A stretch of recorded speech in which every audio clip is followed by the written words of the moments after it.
అడవిలో ఒక పాత బావిలో ఒక బంగారు డాల్ఫిన్ నివసిస్తూ ఉండేది. ఆ బావి పక్కనే ఒక పెద్ద కొండ ఉండేది. ఆ కొండపై ఎన్నో జంతువులు నివసించేవి. ఒకసారి భయంకరమైన ఎండ పడింది. కొండపై ఉన్న గడ్డి అంతా కాలిపోయి ఎండిపోయింది. అడవిలో తీవ్రమైన కరువు ఏర్పడింది. అన్ని జంతువులు ఆకలి దాహంతో అల్లాడిపోయాయి.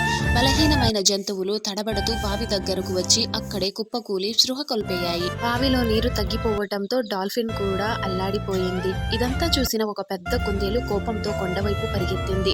పరిగెత్తుతూ అది కొండలోని అతి ఎత్తైన శిఖరానికి చేరుకుంది.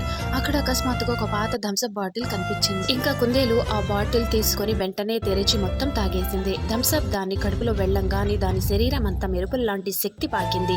ఆకాశంలో మేఘాలు గర్జించాయి. ఆ కుందేలు అద్భుతమైన శక్తులతో నిండిపోయింది. తన పూర్తి బలంతో ఒక భారీ రాయిని తోసి కిందకు దొర్లించింది. ఆ రాయి వెళ్లి ఒక పాత సొరంగానికి ఢీకొట్టింది. సొరంగం తెరుచుకున్న వెంటనే అక్కడి నుంచి చల్లని గాలి, నీటి గర్జన వినిపించాయి.